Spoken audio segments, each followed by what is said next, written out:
We got about 25 minutes left and a good bit to get through in those 25 minutes. I'm going to try to get you out here right at 12. Anybody have a question?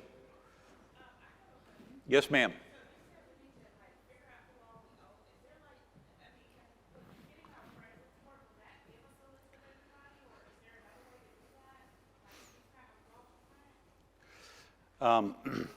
Most of the time, if you owe them money, they're corresponding with you.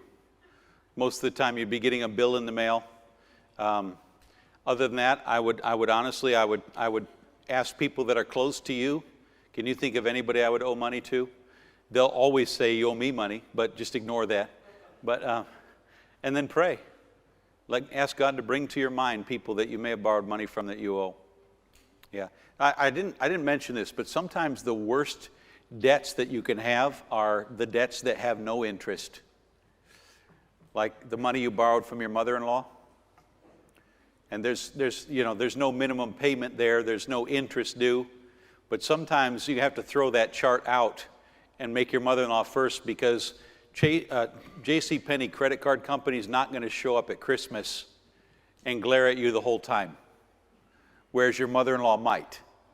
And so sometimes you have to kind of break rule and say, there's no minimum payment here, no interest rate I have to worry about, but just for family peace, I need to get this one taken care of first.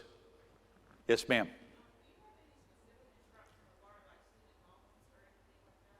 Student loans, yeah, they would go on the chart.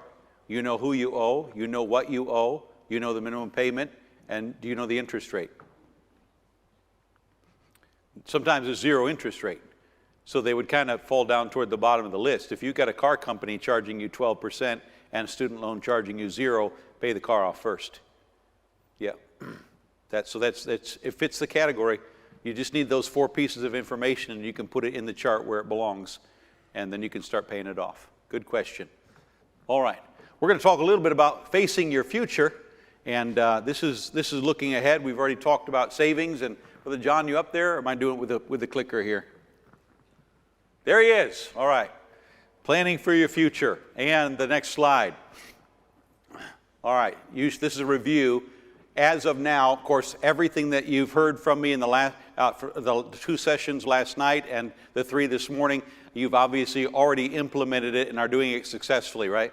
And so, good. All right. Awesome. So you should now be diligently checking the state of your finances at least once every 6 months. You can do it less than that, but at least every 6 months. You ought to be doing a balance sheet and a cash flow statement. Then secondly, you should be living by a budget that is based on percentages and priorities, and we went through that this morning. That's paying your tithe, then your debts, then your savings, then your bills, and enjoying the rest. By the way, I didn't say this either, but sometimes the greatest enjoyment you can have is giving money away.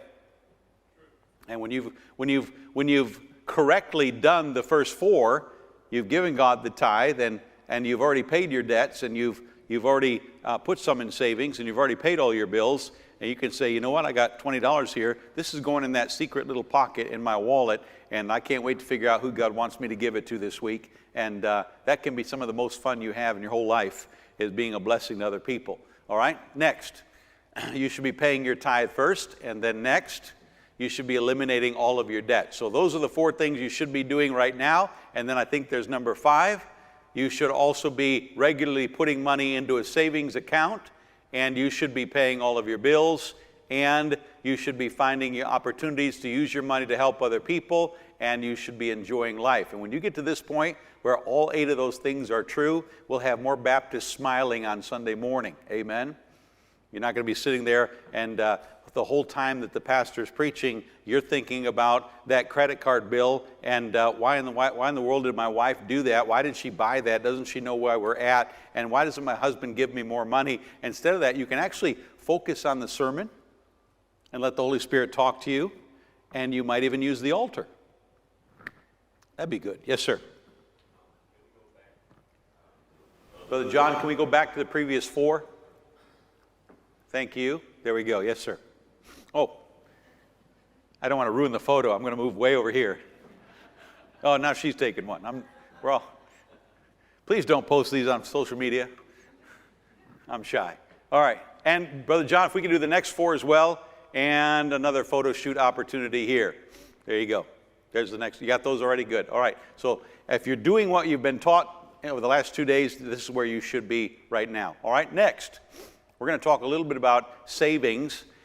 As your savings grow, and they will, if you are, it's amazing how your savings grow, and what a encouragement that is to the average person.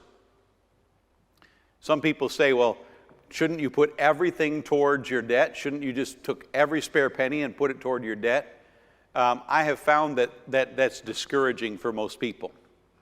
And that the best plan I've ever heard of, and I'll be honest, it wasn't my original plan. I got it from a man named George Clason. George Clason was an author back in the 1930s through the Great Depression, wrote the first book I ever read on finances, and probably still one of the top 5 books I've ever read on finances, called The Richest Man in Babylon. It's written in parable form. If you've never read it, I highly suggest it. But he was the one that suggested that people that have debt should begin saving while they're paying off the debt and do some of both. And even if all you do is put $20 a week into a savings account, after 1 year, you're going to have over $1,000. And there's something that just gives a person worth saying, I've got $1,000 in a savings account, and it's mine. I don't owe it to anybody. It's my money. And that's comforting. Because if I wanted to, I could go and buy something, but I don't really want to because I like having that money. It's nice having it there in that account. It kind of gives me some security. And the Bible says the wealth of a rich man is his strong city. There's actually a phrase in the book of Ecclesiastes written by Solomon also. And it says this. It says, money is a defense. That's in your King James Bible. Money is a defense.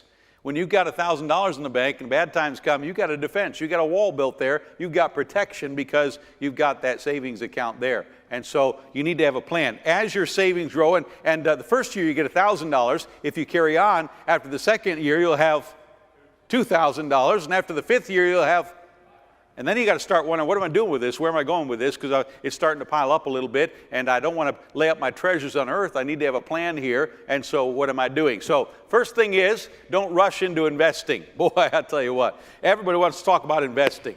I owe $20,000 on my credit cards, and I got nothing in savings, but what do you think I ought to invest in? And I usually say you ought to invest in paying off your credit cards and getting some savings. 2 people came to me last night, and if you're here, I don't mind at all, not upset at you at all, but they came and they said, what do you think I ought to invest in? And my first question is, what do you want to invest in? What do you know about? And for 90% of the people I talk to, what they should invest in is good books to find out what they should invest in. Because if you have to ask me, you're not ready. You invest in something that you're familiar with, that you're comfortable with, you know how it works, you know how you're going to get your return, and if you don't know that, you're not ready to invest yet. So my suggestion would be take 6 months or 12 months and build up a healthy emergency fund, and along the way buy some good books or go to the library or read some good websites and learn about investing.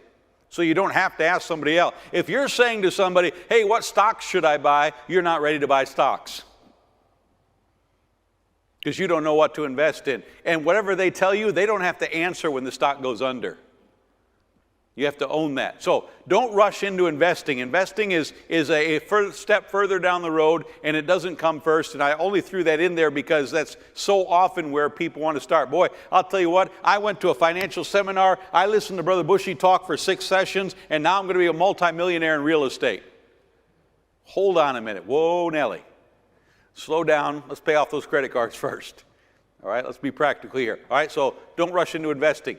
Next thing is, save the equivalent of 6 months of expenses. If you lost your job, if you had no income, what would it cost you to live for 6 months? Now, if your house is paid off, this number is going to be a lot lower.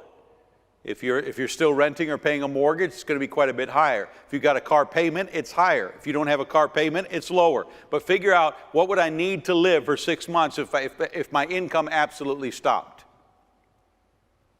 And that's the number, and my wife and I have a very definite number we're working toward. We're not there yet. We don't have a fully funded emergency fund. We have a healthy emergency fund, but it's not at this point yet. But we're working on that. Save the equivalent of 6 months of expenses. And the next Any money withdrawn should be replaced before you begin investing again. So if you got emergency fund and you have to dip into it and take money out, then stop everything and refill that back up again. And it might take a couple of months or 3 months or whatever, get that filled back up again, and then talk about investing. All right? Now you can start using the additional savings to earn more money. Now I've got my credit cards paid off, and I've got money in savings, and I've got my emergency fund that's full, and now I can start thinking about where am I going to go, how am I going to use the extra money coming in. I'm still going to put money in savings, but that money is going to start working for me. All right, it's going to start making money on my behalf. So what I'd love to see, and what should happen, is that the early years of our life we're working for money. In the latter years of our life, our money's working for us. Because my whole life I've been putting some money in savings, and I've got this emergency fund over here, but I'm still adding to savings, and that money is now being invested, so it's working on my behalf and earning me money. And there's two ways that you can use that kind of money for earning more money. There's active investing and there's passive investing. Active investing is when you're taking the money and doing something with it that brings you more money. My brother-in-law, he lives in New York. My brother-in-law started working in his dad's garage when he was 4 years old. By the time he was 5, he could tell the difference between a 5/8 socket and a 10-millimeter metric socket. He knew where all the screwdrivers were. And at 5 years old, his dad would be under a car working and say, "Chris, go get this tool," and he'd run and get it, bring it back. And by the time he was 12, he bought his first car. He came to college. He came to college at Hyles Anderson College for 1 year when he was 18. And right before he came to college, he sold his 70th car. At the age of 18, he was experienced in buying cars, fixing them up, getting them running again, and selling them. And he told me usually what I would do is I would buy a car, I would fix it, and I would sell it, and I would sell it to somebody who would give me cash and their car. And then I would have another car to work on, and I would just keep doing that, and that's how he built up his funds. And that's called active investing. That's where he's involved in making it happen. And the reason I call it active investing is because if he stopped doing it, he'd stop making money. I have another friend who is very knowledgeable about electronics, and he'll go on Craigslist or Facebook Marketplace, and he'll buy a broken cell phone or an iPad or something like that, and then he'll fix it, or he'll clean it, or he'll do whatever needs doing, replace a broken screen, and he'll sell it again, and he makes money that way.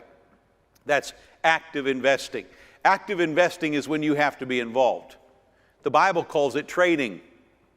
Matthew chapter 25, he went and traded with the same. Those servants, the guy that got the 5 talents that we talked about last night, he went into the marketplace, and using his knowledge and his experience and his talent, he took his talent, he invested it, he bought something, and he sold it, and he got more than he paid for it. I have 3 friends that are very actively involved in flipping houses. And they'll buy a house from a distressed seller, and sometimes they sell it right away. That's called wholesaling it. Sometimes they clean it, they clean it and cut the grass, and that's all they do, and put it up for sale. They call it lipsticking the house. They just put lipstick on it, make it look a little better, and sell it. Sometimes they'll do a full rehab and spend tens of thousands of dollars and put all new flooring and paint on the walls and all new appliances, and they'll sell it. And they're very good at that. They're very experienced at that, and they can take a house and they can sometimes make $20,000, $30,000, $40,000 in flipping a house, but they have to be involved in that. Passive investing is when you take your money and you give it to somebody else, and they do the work, and you get a return from that. That means you don't have to be concerned with what's happening. It's a passive investment. Somebody that buys dividend stocks, for instance, if you buy Coca-Cola, the stock ticker is KO. If you buy Coca-Cola stock, you're going to get a dividend every quarter, and the dividend is about 2.5% return on your money. And when you do that, you don't have to worry about how the Coke is going to sell at the local gas station. You don't have to worry about coming up with a new marketing scheme. Coke's going to do all that for you, and you let them do it, and you just every 90 days the dividend check shows up and you get paid, and that's called passive investing. And the Bible also refers to that in Matthew 25 when the master said to the slothful servant that you could have at least taken my money to the exchangers and got usury. In other words, you could have taken it to somebody that would have used my money and I would have got some interest off of it, because that's the least you could have done. So those are the two kinds of investing. Some of you have a skill that you could use. You have talents and you have knowledge and you have exposure and abilities and you have connections. You can network. You know some way that, boy, if I had $10,000 right now, I know how I could turn it into $15,000 in less than 6 months. You could do that. And you could be involved in active investing. And you may want to do that. Of course, when you get up into your 60s and 70s and 80s, you're less wanting to do that, and more likely you're going to give it to somebody else to do that. But when you're young and healthy, and even if you're older and healthy, you may want to be involved in active investing. But I think you also ought to be learning about passive investing. Where can I put my money, and what can I do with it? I was talking to a friend of mine who just recently got involved in a group in Atlanta, Georgia, and a Christian businessman there, and he builds multi-family apartment units, great big apartment buildings, 110 units in one building, and he'll buy the land and he'll build the building, and he'll fill it up with people, and he'll get everything running along, and then 3 years later he'll sell it for a profit. And he pays his investors 7% per year, and then after 3 years, 5% per year at the end. So a total of 15% at the end. So they actually get 12% over the 3 years, which is a really good return. And you don't have to be involved. You don't have to drive to Atlanta and see how the building's going. You don't have to make sure they're actually filling them up and look at the leases. You just give them the money and you get the return, and that's passive investing. And so, and that's not available to everybody. Some of those, they have to be a different level of investor, and there's government qualifications, but it all starts with a penny. Wherever you are, you can start doing that. So the savings part of the budget is putting money toward the future, and the first step is I need to have an emergency fund so that I'm covered in case of emergency, and if I do have to use it, my first priority is to fill that back up. But once that's taken care of, then I'm going to start using my money to make money. And by the way, when money is working and making money, that's not treasure. There's two words in the Bible that talk about, actually three. There are three words that talk about the things that belong to you, the things that God has given you. The big word is possessions. You can remember that easily because that's everything you possess, all your possessions. But underneath that, there are two terms. One is goods and one is treasures. And the difference between goods and treasures is goods is something you're using. Treasures is something you're not. And if you're using your money to make money, that's goods, not treasures. Does that make sense? That probably should have taken 30 minutes to break that all down, but that was a quick explanation, and I don't have 30 minutes. So you're taking your money and you're using it to make working money. Next slide, Brother John. I think this is the last one for the day. We have active investing. Oh, nope, there's the descriptions of them. Active investing is using money to buy something that can be later be sold for more money, and the Bible term for this style is trading. And passive investing is using your money to buy an investment to produce a stream of income, and the Bible refers to this as the exchangers. Now, here's the thing. When you're investing in active investing, you have to be involved. And when you stop working, the income stops coming in. When you're involved in passive investing, you're buying something that somebody else is managing, and the income comes in without your work. And passive investments can be handed down to your children and to your grandchildren. If you have 1,000 shares of Coca-Cola and you're getting a check every quarter, you can put in your will, when I die, this passes on to my children, and your children inherit 100 shares of Coca-Cola, and they start getting the dividend. You can hand that down to your children. That's passive investing. Excuse me. Last slide. You're going to turn your spending money into working money. Now, I'm not talking about the tithe. I'm not talking about your debts, and I'm not talking about your bills, and I'm not talking about everyday life. This is the part of your money that's savings, and the money you put into savings that's beyond your emergency fund is money that you're never going to spend. You're taking spending money, turning it into working money, and if you do things right, it'll work your whole life, and then one day your children will inherit it, and they'll automatically have an income. Can you imagine if when your parents passed, you suddenly had an extra $50,000 a year coming in? How many would enjoy that? How many think you might even give more to missions if that happened? Yeah. I'm not going to get that. But I wouldn't mind if my children did.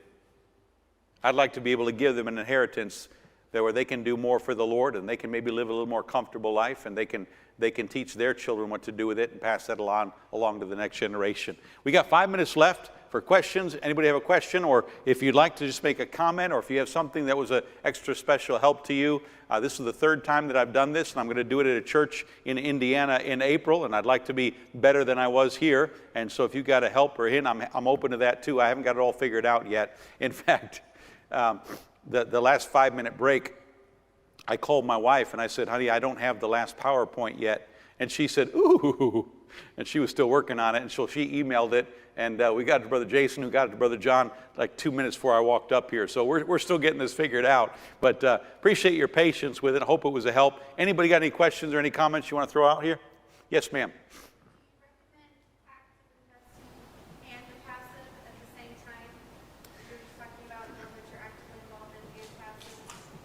Question is, do I recommend active investing and passive investing at the same time? And my answer is, it does depend a lot on you. Everybody kind of has to run it to what their capabilities are. The tendency is that with active investing, you tend to make more because you're involved. And so if you have the time and the inclination, I would focus on the active investing, at least for the first part of your life. As you move closer toward retirement age, you might want to start moving some of that over into passive investing. And when you're in your 70s, you don't really want to be mixed up. Most people don't want to be mixed up in the everyday working of it. They want to be playing shuffleboard in Florida somewhere, and so then they're living on their passive investments. That was a little bit loose there, but you get the idea. All right. Right now, I have both. Most of my investing is in active investing. I do have some passive investments, and I have a good friend of mine, and we're working together. He and I are building an investment portfolio and slowly moving things into that so that both of us, when we hit 65, I probably won't retire because I love what I do, but I could. At that point, I would be able to stop and just live off the passive income, and that's what our goal is together. Be careful about that, though. I think there's probably 3 people in the whole world that I would be willing to do that with, that I trust that much. And God gave me a very special friend there, so I would be careful with that. All right? Anybody else? Yes, sir. I was just going to say that to you, but I thought I don't dare. I'm glad you did. Like, say he had all those debts, would it be better for him to go and get a $5,000 loan with a cheaper interest rate to pay all those other ones off? On one condition. Question is, if he's got all those debts, is it worth it to go get a $5,000 loan and pay that all off because the $5,000 loan has a lower interest rate? And the answer is absolutely. Number-wise, it always makes sense. Realistically, oftentimes somebody does that, and then they pull out that old credit card out of their wallet and say, oh yeah, I forgot I had this. Hey, I have nothing on this one. I'm going shopping. And then they get in trouble all over again. So if you do that, if you're determined to get out of debt, taking all the credit cards and combining them into a single bank loan, or if you can get a HELOC, a home equity loan line of credit, you can do it that way cheaper, but you've got to make sure you cut the credit cards up. They got to be gone. And I would not just cut them up. I would write a letter to the credit card company, an old-fashioned letter in an envelope with a stamp that says, I'd like you to close this account. That keeps you out of trouble. Then they close the account. All right? Any other questions? Yes, ma'am. Bethany. Is there a best way to go about finding an accountant? Like, is there an accounting firm that's better than another one, or a bank might have an accountant? My first step would always be to go ask my pastor. Just because in my experience, God gives pastors a special kind of wisdom, and he also knows more people than the average person in the church. And oftentimes he can give you good advice, and you got a smart pastor, so I'd start there. Yes, ma'am. All right. Becky Towns pointed out that in the budget that I gave you, where you pay your tithe and then you pay your debts, and then you put your savings aside, that's Jesus, others, and then you. That's why you get joy out of following that budget. Amen? J-O-Y, Jesus, others, you. Thank you, Becky. I'll probably use that in another outline. I have to change my PowerPoints now, but that's kind of neat, isn't it? It's Bible that way. All right, folks, you've been wonderful. Thank you so much for coming and sitting and listening for such a long time.